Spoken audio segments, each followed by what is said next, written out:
hemos visto la realidad de lo que hay y me ha permitido ver que existe, si me permiten decirlo, ese espejismo enfrente de nosotros, que es hasta cierto punto un freno en el desarrollo tecnológico, porque está bien que pensemos en hacer cosas novedosas y avanzar, eso está muy bien, pero tenemos que tener los cimientos bien fuertes porque si no, luego no se puede. A mí me pasó con el robot humanoide de piel sintética, ¿no?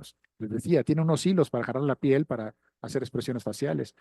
Entonces, en algún momento que hice una estancia en la India, me pude traer a dos chicos de la India y en 3 meses me sacaron dos patentes para actuadores que son mucho más efectivos que los que traía esa tecnología, pero había cosas que había que solucionar y que tal vez mañana lo platicaré con más tranquilidad, pero que nos podría ayudar muchísimo. Sentar las bases de tecnología bien consolidada y sobre eso ir construyendo. Yo creo que ahí está lo que yo le puedo, y no sé si está vinculado con lo que comentabas, pero para mí el real espejismo de la robótica se encuentra en esa percepción falsa que tenemos de dónde deberíamos, de, estar donde, de lo que queremos hacer, que no está mal, pero no es para todos. Deberíamos de consolidar antes otros aspectos. No tenemos motores aquí, por ejemplo, tienes que comprar en China, ¿no? Pero ¿por qué no hacemos nuestros propios motores que tengan el nivel de torque y la velocidad que requerimos, ¿no? Pues bueno, de entrada, si hubiera que dar una respuesta booleana, yo diría, no, no es un espejismo de entrada. Hay muchos interesados, estamos nosotros. Yo creo que mientras estemos nosotros interesados intentando desarrollar robots, pues por supuesto que no va a ser un espejismo. Hay gente que lo considera un problema y que intenta resolverlo. Ahora, yo creo que también quizá el espejismo o la sensación de si se puede o no viene muy ligada pues a la realidad social de donde se quiera hacer, ¿no? Porque, por supuesto que a lo mejor en Japón, ¿no? O en Alemania, no es un espejismo y es más fácil hacerlo, pero lo que comenta David, ¿no? Hacerlo aquí no es que no se pueda, ¿no? Es una realidad social diferente y a lo mejor si nosotros tuviéramos que convencer a alguna autoridad de hacerlo, nos dirían, no, no vas a poder, no tienes los medios. Y no es que no se pueda, simplemente es una realidad diferente, ¿no? Yo creo que ahí, para que no se vuelva un espejismo en nuestra realidad, también pues tenemos que incorporar otros actores. No es el lograr que la robótica deje de ser un espejismo, que sea una realidad, no es responsabilidad solo de nosotros, de los robotólogos, ¿no? Sino, por supuesto, necesitamos el apoyo de otros sectores sociales, de las autoridades, necesitamos el apoyo, la aceptación social entre los usuarios, ¿no? Porque igual a lo mejor se logra hacer una empresa que lo venda y todo, y si nadie está convencido de comprarlo, ahí se va a volver un espejismo, ¿no? Aunque el problema se pueda resolver, si al final nadie lo compra, pues va a ser un espejismo. Entonces, yo creo que en ese sentido, que sea o no, desde el punto de vista de la investigación, yo creo que no, o sea, se puede resolver. Que al final vaya a ser una realidad como un robot desplegado, quizá ya dependa más de otros actores sociales, ¿no? De la parte administrativa, a lo mejor las autoridades, de la aceptación social. Y ahí sí, por el momento, o sea, no, no tengo una respuesta, ¿no? Habrá que explorar, ¿no? Toda esa parte de decir, bueno, ya tengo resuelto el problema académico, desde el punto de vista académico, a lo mejor desde el punto de vista científico, ya resolví el problema. Bueno, pero ahora déjame usarlo, ¿no? Dame autoridad, haz tu trabajo, ¿no? Regula, crea el marco legal, sociedad, a ver, mira, si ya están funcionando, ¿no? Pruébalos, ¿no? Acéptalos, ¿no? Convencer a las demás personas de que a lo mejor de que lo consuman, de que lo usen. Entonces yo creo que por ahí va el que pueda o no ser un espejismo, no tanto desde la factibilidad científica o desde la factibilidad académica, sino pues puede o no volverse dependiendo de la realidad donde se quiera, la realidad social, ¿no? Donde se quiera desplegar. Sí, gracias. Bueno, yo creo que a veces los espejismos se crean eh, porque se crean falsas expectativas. Digo, de estas broncas de la inteligencia artificial que al principio prometía muchas cosas y pensaron los investigadores del momento que se podía resolver y luego pues, se toparon con la realidad y no se resolvió. Y luego otra vez hubo esta como, no, ahora sí ya lo estamos pudiendo resolver y pues no. Y ahorita también estamos en una época donde hay muchas expectativas, ¿no? Algunas exageradas, pero y obviamente va a haber un choque con la realidad, ¿no? O sea, ahorita se cree que todo lo puede hacer la inteligencia artificial o que puede resolver una gran cantidad de cosas que en realidad todavía hay muchas cosas que no están muy claras ni por dónde entrar, ¿no? Entonces, el espejismo puede venir por esa expectativa de que se va a lograr algo eh, y que posiblemente, pues, y que todavía hay muchos problemas por resolver. Ahora, dicho eso, también está claro que estamos en un desarrollo exponencial en general, ¿no? Un poco lo, este, el Parra mencionaba todo este avance exponencial que se lleva y toda esta revolución científica. Y yo creo que inclusive estamos empezando como un nuevo renacimiento, porque está cambiando la ciencia, está cambiando las artes, está cambiando pues casi todas las áreas, ¿no? Entonces estamos realmente en una etapa muy, muy interesante, en donde es muy difícil poder predecir hasta dónde vamos a llegar y qué tan rápido vamos a llegar. Eh, entonces, sí cambiaron muchas cosas en la inteligencia artificial, porque pues ahora se tienen muchos datos, se tienen muchas computadoras, se tienen los desarrollos más importantes de estos sistemas, digamos, más vistosos, los hace la industria, no los hace la academia, ¿no? La industria está contratando más doctores que la academia, ¿no? Los desarrollos de inteligencia artificial de repente son públicos.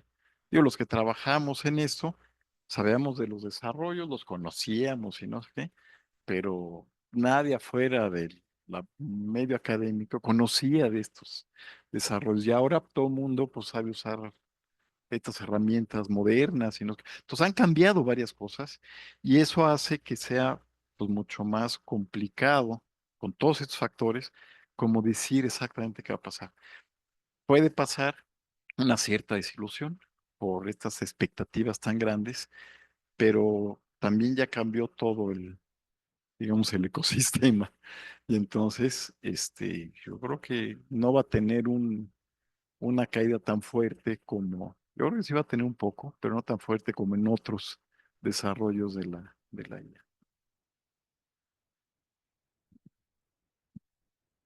Justamente en esa línea de la expectativa, ya el viernes les hablaré yo en mi plática sobre las cosas que hacemos en términos de drones, pero tanto drones como robots de servicio, cualquier otro tipo de robot, los vehículos autónomos utilizan cierta tecnología que se conoce como localización y mapeo simultáneo. Puede ser visual, puede ser con láser, puede ser de varios tipos.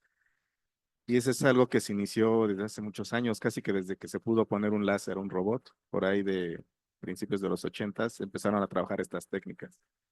Y bueno, pues 40 años después, hasta donde yo sé, solamente hay dos empresas en el mundo que venden tecnología de SLAM, SLAM visual, y una de ellas está al borde de la quiebra.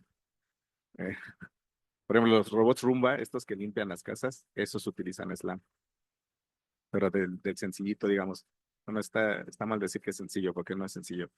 Pero digamos, no el tan complejo como el que se tiene ahora, como el que se puede hacer. El viernes les vamos a dar una demostración de eso, por cierto, entonces para que nos acompañen. Pero es una tecnología que ha alcanzado un nivel de madurez y que ha sido incluso impulsada por la inteligencia artificial, porque ahora, por ejemplo, con una sola imagen se puede estimar profundidad en lugar de tener el Kinect, que estaban hablando hace rato del Kinect. Entonces hay muchas cosas que se pueden hacer, pero lo impresionante es que le ha tomado mucho tiempo a esa área, entonces convertir ese bloque de tecnología o de desarrollo científico en un producto que se pueda vender. Y quienes lo han podido hacer, no parece irles muy bien. Y ahora que acabamos de ir a Inglaterra a un concurso, usamos SLAM y el organizador, que es un experto en robótica aérea, me dijo, ¿qué están usando? Me preguntó, le dije, bueno, pues estamos usando SLAM. Y dice, ay, SLAM. No, yo no lo uso porque ningún empresario me lo compre. Y es un egresado del MIT, hizo su doctorado en el MIT, especialista en robótica. Entonces, cuando te encuentras incluso ese tipo de cosas en la academia con los colegas, pues sí, a veces, como dicen, ¿no? Por las expectativas que hay, sí te pones a pensar, bueno, ¿valdrá la pena que sigamos haciendo slam? ¿Valdrá la pena que sigamos haciendo robótica con slam? Entonces, es una anécdota, no se los cuento como para decirles que vamos hacia abajo. Al contrario, ya cuando uno se mueve de ese ámbito y se va a otros, como en los drones, se hacía mucha esperanza porque sí, sí hay oportunidades para seguir desarrollando. Y esto me sirve un poco de preámbulo para pues comentar la siguiente pregunta con mis colegas, porque efectivamente la manera en como yo he visto que se ha salvado el Slam es a través de este nuevo impulso que ha tenido la inteligencia artificial. Y Vicente mencionaba los modelos generativos, que también David lo hacía. Y es que ahora todo el mundo ha visto lo que se puede hacer, no solo con el ChatGPT, que es un tipo de generador, alucinador, que dicen que es de cometedor de errores, ¿no? Pero no sé si ustedes han visto, por ejemplo, que ahora se puede generar segmentos de video. Entonces, uno puede describir una escena como esta, un panel de 5 investigadores hablando de robótica con una audiencia joven, y dando esa descripción textual, posiblemente se podría generar un video corto que describa esto. Entonces, eso ya se puede hacer hoy en día. Y si ustedes leen lo que la gente ahora imagina que se podría hacer con eso, están hablando que inclusive ya no hay entonces eh, guionistas, ¿no? Que las películas las genere la inteligencia artificial. Bueno, guionistas sí, porque es el que hace el guión, perdón, pero más bien los directores de cámara, ¿no? La gente que hace fotografía. Es decir, hay cosas que se podrían ya hacer, o esa es la expectativa de que se podría hacer con inteligencia artificial. Entonces yo me pregunto, les compartí a los colegas, bueno, si se pueden hacer este tipo de cosas, las vamos a usar para impulsar a los robots, ¿qué es lo que les impulsaría? A mí lo que se me vino en la mente y porque hemos trabajado en una tesis de maestría es si los robots pueden imaginar, por ejemplo. Si yo le digo a un robot, quiero que entregues este paquete en la casa de Eduardo, y seguramente vas a llegar con el GPS, pero a lo mejor ya estando ahí te vas a perder, no porque esté revuelta la casa de Eduardo, sino porque naturalmente en México el diseño urbano no es muy bueno. Pero ¿qué tal si te digo que la casa de Eduardo tiene una palmera y un carro amarillo? Si a ustedes les damos esas instrucciones, la gente llega y da con el lugar. Y nosotros hemos estudiado eso. De hecho, el doctor Savage habló de ese tipo de problema donde le dices al robot, ve a buscar al closet mis zapatos cafés que tienen una etiqueta, ¿no? Y entonces hacemos que el sistema visualice esa descripción. ¿Se puede imaginar? ¿Podemos hacer que los robots se imaginen? Tal vez sí, pero ¿qué más pueden hacer? ¿Podrán soñar? ¿Podrán realmente escribir, inventar obras nuevas, crear música? ¿Quién quiere empezar? Estamos de este lado, Vicente.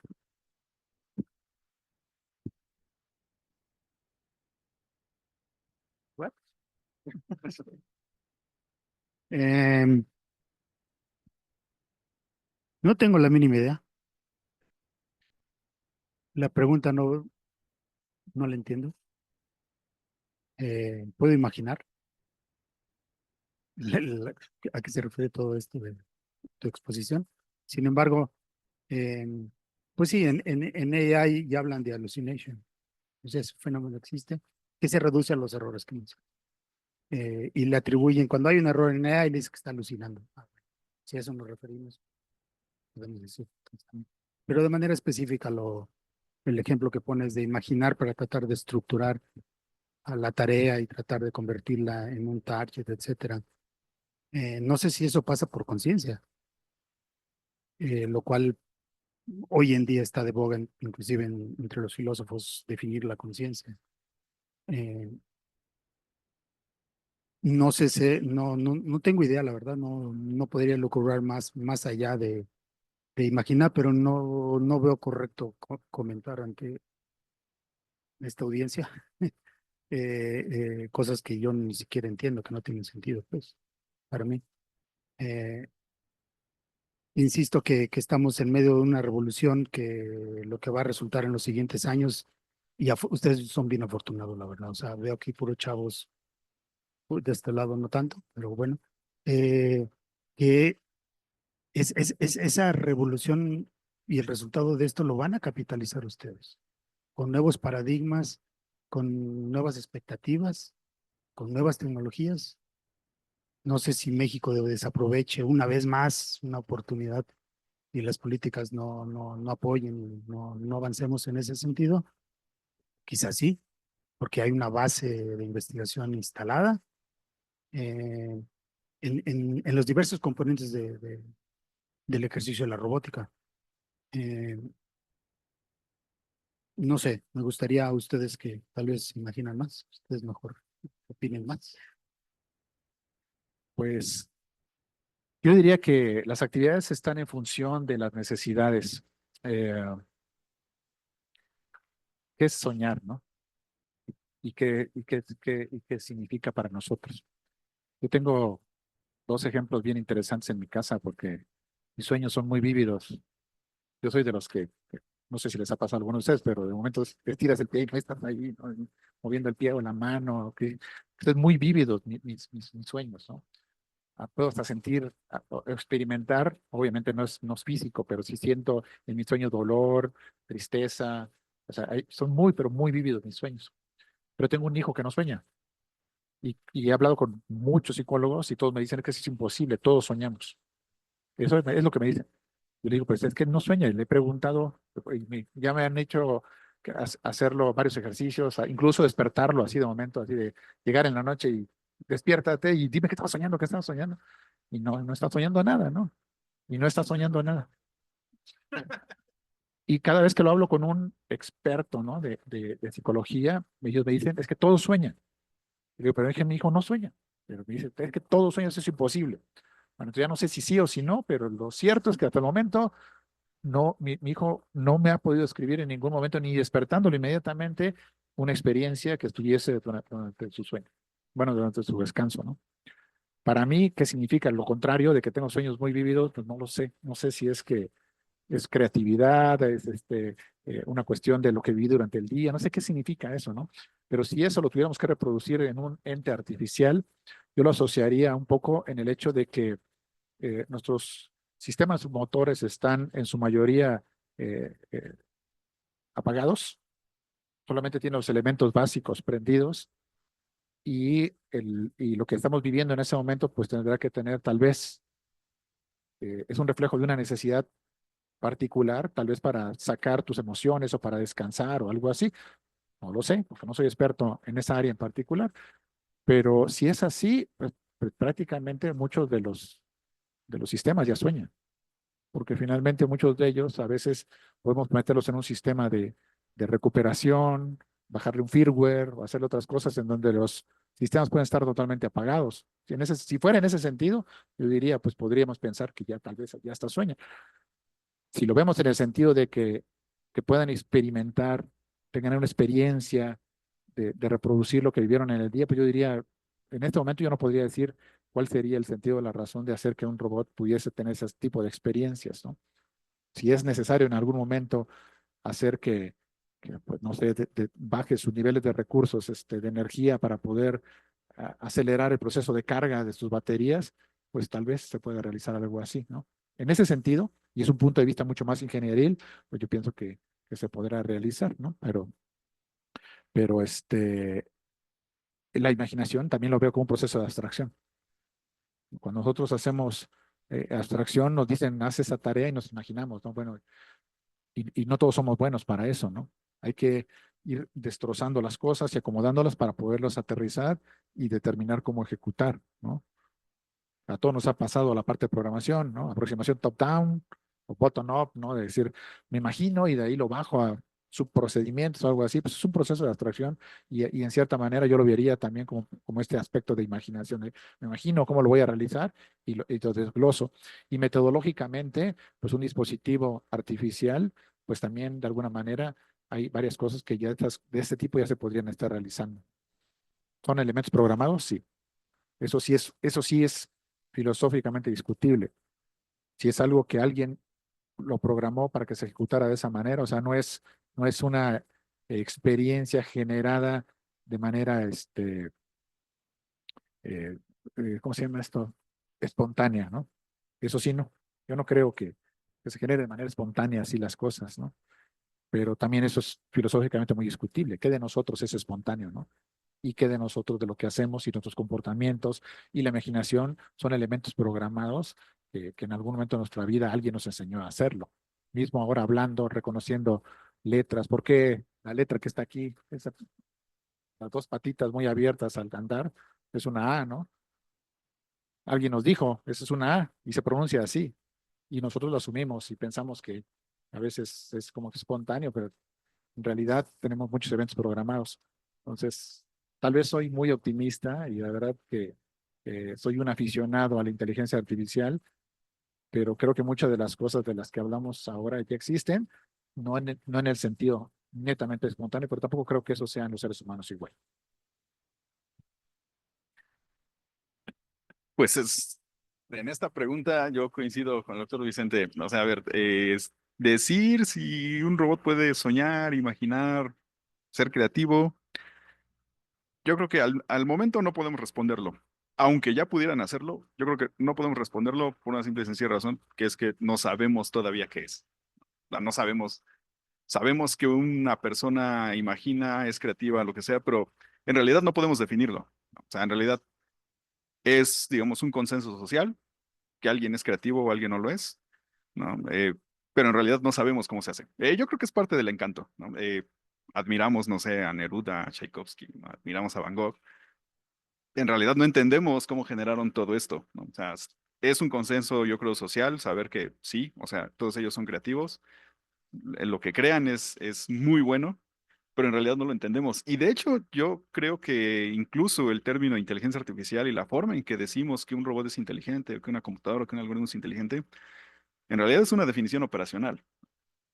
O sea, cuando no sé, un psicólogo hace sus experimentos, no hay una definición, no hay algo que un sistema, un modelo que me diga, si se cumple, que esto es mayor que esto, entonces es inteligente. No, ¿no? O sea, ¿qué hacen? Definen operacionalmente y dicen, ok, si el animal o la persona o tal cosa logra resolver esto, entonces yo voy a decir que es inteligente.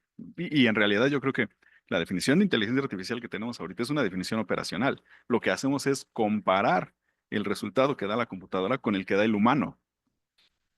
Ajá, sí, exactamente. ¿No? Y lo que hacemos es comparar, pero en realidad no tenemos una definición así que digas, ok, esta misma me va a servir para definir si un humano es o no es inteligente y esta definición me va a servir también para saber si una máquina lo es o no. En realidad partimos del supuesto de que los humanos, el comportamiento que mostramos es inteligente y entonces lo que hacemos es una definición operacional y si el comportamiento que muestra la computadora se parece al del humano, por consecuencia es un comportamiento inteligente. En ese sentido, igual yo creo que no podríamos definir si es creativo o no. Lo más que podemos hacer es intentar dar una definición operacional y decir, bueno, voy a hacer que el robot genere cosas creativas y pues vamos a definir si es creativo o no del mismo modo que lo hacemos con los artistas, que es más que nada un consenso social, ¿no? Evaluamos y todos estamos de acuerdo en que a lo mejor bueno, no todos, habrá, por supuesto, hay disputas, ¿verdad? ¿Qué artista es bueno, qué artista es malo? Pero en general hay cierto consenso entre un grupo de personas que nos dicen, ah, sí, esta persona genera cosas creativas y esta, ¿no? Y yo creo que hasta el momento es lo más que podríamos hacer para definir si una máquina está siendo creativa o no. Y esto es una opinión muy personal, yo creo que incluso a lo mejor se tendría que quedar así, para que no se pierda el encanto de, pues, todas las cosas de las que disfrutamos, ¿no? Que surgen de la creatividad o de la imaginación de otras personas. Pero en el momento en que podamos definirlo y tengamos un modelo, pues sí, ya en ese momento sabremos perfectamente cómo componer, cómo pintar, cómo hacer muchas cosas, cómo escribir. Y bueno, pues a lo mejor, a lo mejor se pierde el encanto de la admiración que tenemos, ¿no? Por las personas que crean todo este contenido.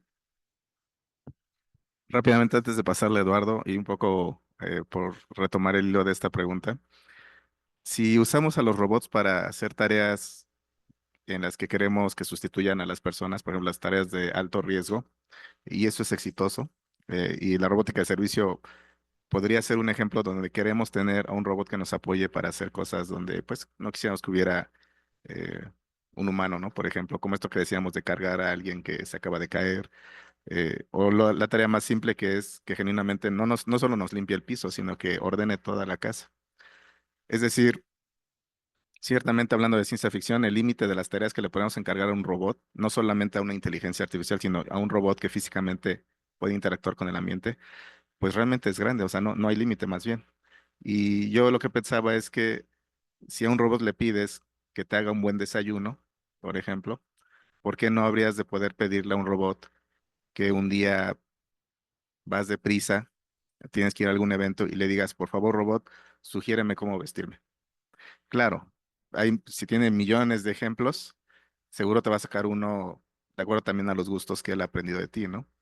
Pero de alguna manera, ¿quién le dice al robot qué es lo adecuado? Porque la gente que nos da ciertas recomendaciones lo que tiene que hacer es ciertamente hacer ese proceso de imaginación, ¿no? Entonces, sí, es una cuestión muy coloquial, pero un poquito por ahí va, ¿no? Que es decir, que si nosotros le pedimos cosas a los robots, sí va a llegar un momento, como está pasando ahora con el chat GPT, donde les vamos a pedir o les vamos a dar la información mínima de algo que queremos que nos resuelva, ¿no? Que está pasando mucho en las escuelas, ¿verdad? Cuando nos dicen, nos dejaron un ensayo de, no sé, 500 palabras y le decimos al chat GPT, oye, es un ensayo de 500 palabras, pero no le decimos cómo va a ser la introducción, cómo va a ser el punto de discusión, solo se lo aventamos y lo va a tener que inventar, ¿no? Entonces, un poquito también creo que va por allá. Y con respecto a esto del sueño, solo es por regresar un poco a lo de la ciencia ficción, porque está esta película de Yo Robot, que no se parece nada al libro de Asimov, donde si la han visto y si no viene el spoiler, pero ese robot sueña que tiene un sueño donde él se ve en una colina viendo un montón de robots. Y ese es su sueño, ¿no? Y nunca, no entiende por qué lo tiene. Es decir, tiene una imagen ahí que la asocia a un sueño. Y bueno, al final de la película, pues ahí hay una razón de por qué está, ¿no? Entonces, con ese contexto, a ver, Eduardo, cuéntanos. Bueno, yo creo que ahorita ni pueden imaginar, ni pueden soñar, ni pueden crear. Y esto tiene que ver un poco con la parte de conciencia que hablaba este, aquí el doctor sobre involucrar a la conciencia. Ahorita los robots y las máquinas no son conscientes. Y, y además yo no creo ni siquiera que simplemente meterle más datos estos sistemas los van a hacer más conscientes. Yo creo que se requiere algo más que todavía no está claro, porque no está muy claro cómo hacerlo. O sea, para mí el imaginar es que tú conscientemente estás tratando de pensar en algo, como resolver un problema, etcétera. Ahora, sí puedes hacer que el robot genere diferentes escenarios. Pues a ver, genérame estos escenarios de acuerdo, no sé qué, usando estos modelos que estamos hablando de difusión y que generan imágenes y lo que sea. Eso sí lo puedes hacer. Pero eso es una cosa que tú le estás diciendo al robot que lo haga. No es una cosa que el robot tenga la intención, digamos, de hacerlo, ¿no? Y la parte de soñar, pues, es una cosa inconsciente, ¿no? Entonces, lo hacemos sin pensar.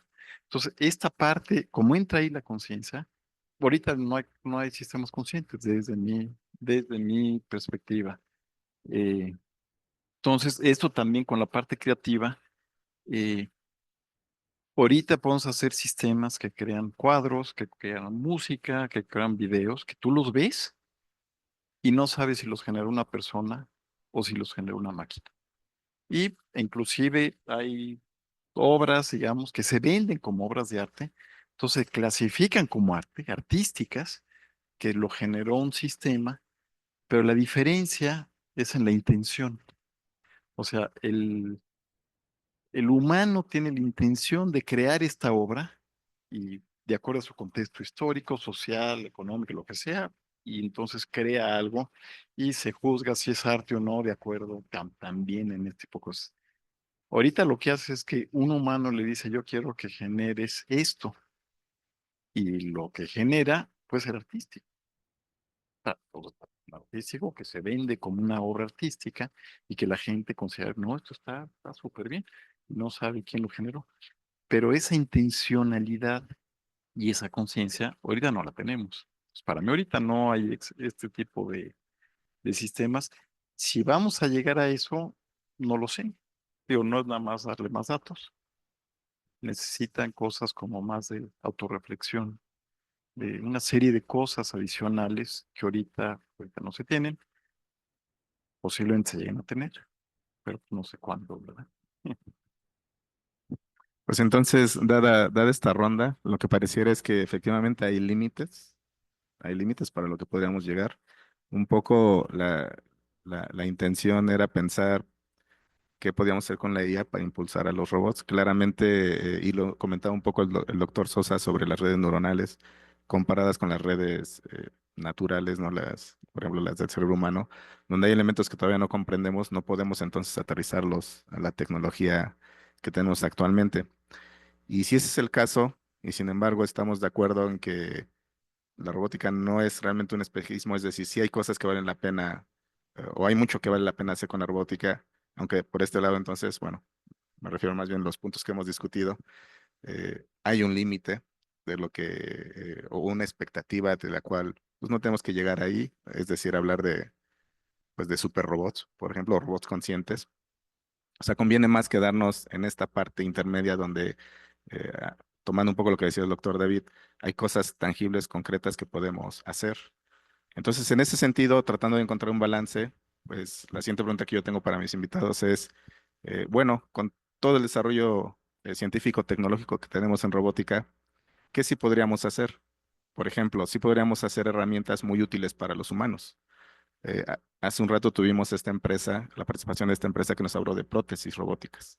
Entonces, podríamos pensar en utilizar lo mejor de la robótica para hacer estas prótesis de la mejor manera, de tal forma que complementen pues a un humano, ¿no? Podemos hablar de herramientas inteligentes. O sea, ustedes imagínense, pues alguien que tiene que soldar algo muy fino, ¿sí? Y si lo hace un humano, pues bueno, si le tiembla la mano o las operaciones, por ejemplo, tenga que cortar, pues tenemos herramientas como el Da Vinci que son muy precisas, ¿no? Hace rato hablabas de cierta precisión, cierta resolución.